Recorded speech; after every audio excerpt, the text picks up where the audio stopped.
Hey, welcome to X3, One Topic, Three Pundits. I'm your host, John C. Dvorak. I'm here with Andrew Eisner and Joe Engo. And to discuss a little bit in this little episode of Google versus Belgium, which is the way I put it. There's a newspaper group in Belgium, and I think it was 2006, decided to sue Google. This, of course, is an ongoing thing with the internet, and especially with search engines. They decided to sue Google over the search results showing up in the Google News page. And they said it's a copyright violation to take our headlines and the first sentence of our articles and put them on that Google News site. It was also Google Cache too. And the Google Cache, ooh, that was dangerously copyrightable. Yeah. And which, by the way, is an interesting issue that's never been fully resolved, but it's obviously something that benefits all mankind. I mean, the courts do have to deal with this aspect of the law, which is how is Google, there's nothing in it for Google to do this favor to everybody to keep these caches available. It's not like they're making extra money.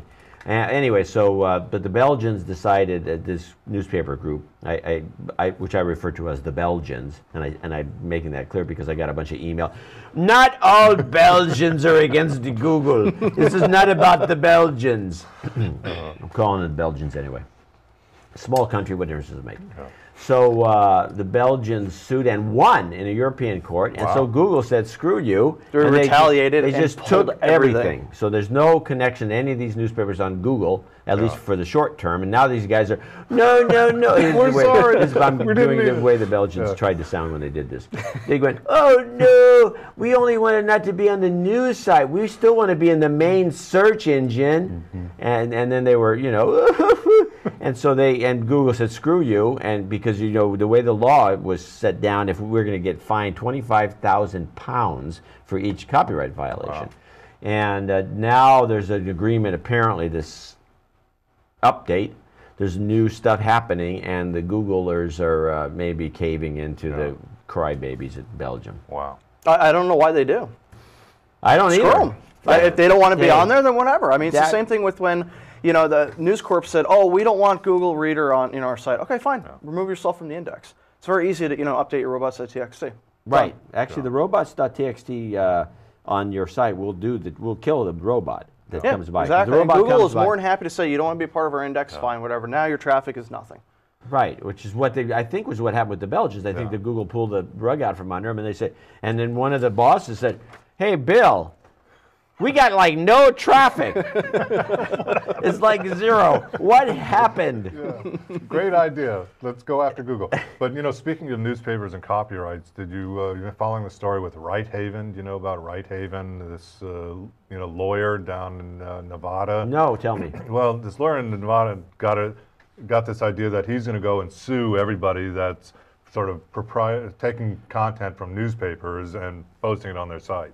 So he went and made an agreement with one newspaper company down there. I don't know, Steve. Oh, I know this now. Yeah. This is very humorous. So it's not that he goes out and warns these people. They have this process called, the DMC takedown, and you can sign up actually.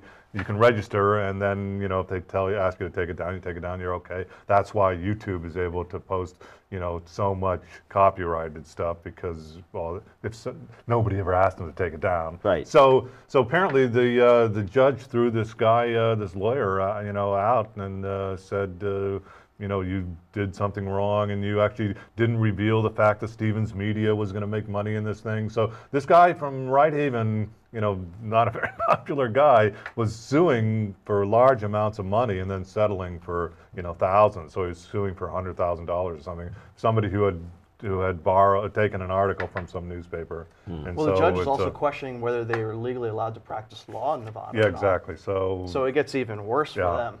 So I mean, the judge only fined him $5,000. That's a drop. Well, but I think they're going to appeal, even though it's such a small amount. Right. So score one for the little guys, the copyright violators. The little copyright violators. The bloggers. In blogging, you take a snippet. That's the way it works. There's no big deal. Nobody complains about it because there's always a link. Yeah. You take it. In fact, some of the newspapers now have, if you grab a link, it's really, I don't know you got to tell me what the Java code is for this. You grab a link, or grab a snippet. Yes, it's JavaScript. It's actually an open source library that does this. You grab you must have seen this. You grab like 2 lines from somebody's article, your article. Grab it, cut, and paste it onto your blog. And then it comes with like an extra thing. It comes with a bonus, which is like the link to the article. It says, you keep that in. It says, if you want to read more, go to the Sun Times and blah, blah, blah, blah, blah, and it has a link. So this is what? This is a Java? It's a little JavaScript utility that's out there. It's open source. Where do you put it? You just put it right in your HTML. And is it in the HTML? Is it in the main, in the text? I haven't configured it, but it seems like it's pretty straightforward. Why don't you look into it? I will do that. I think our listeners need to know. I think so. Yeah, but anyway, it's kind of cool. Yeah. So, but I always like to link within. What I like to do is I'll grab a little piece and I'll put it in, and then I'll section off a chunk of it, and then I'll create a link to the original article within the story, so it's just aesthetically more interesting. Sure. And so it baffles me why they don't want that traffic. Yeah. They don't want that extra traffic. I mean, if you're putting a small little segment of an article that brings people back to your site. Some people, yes. Yeah. I mean, I wanted to see what the original article was. Like, if you're copying the full text, yeah, it's a copyright. No, nobody does that. But say you take, sometimes, unless the thing's 1 paragraph long, sometimes you do. But anyway, so you take, generally speaking, you don't get that much traffic from these links because most people don't really click on links. It's been because I track this. But some people do, and they may have never seen the article to begin with, so it's got to contribute links. But so anyway, so this little piece of thing at the end, I just erase it. And then, or I'll take and cut it and put it into a link inside the article because it's ugly. Yeah. Well, even 10 links from some small blog is better than 0 links. Yeah. So then, you distribute that over a bunch of different blogs, and you got some extra traffic. Yeah. You're throwing money away. I think blogging's dying. No. I think blogging, people, these Google Plus and some of this are killing blogs. This is an anti-blog movement. All these social networks, Twitter, Google Plus, Facebook. It's killing your average mom at home blogging. I don't think nobody so. never I think blogs cared are about that to begin here with. forever. I mean, in fact, I'm always amazed at how many good quality blogs are that I discovered just sort of accidentally. You mean like Dvorak Uncensored, Dvorak.org/blog? That's right. It's not bad, but we need to redesign. We need some help. It's a volunteer organization. I mean, is there anybody that can give us a hand? Sure.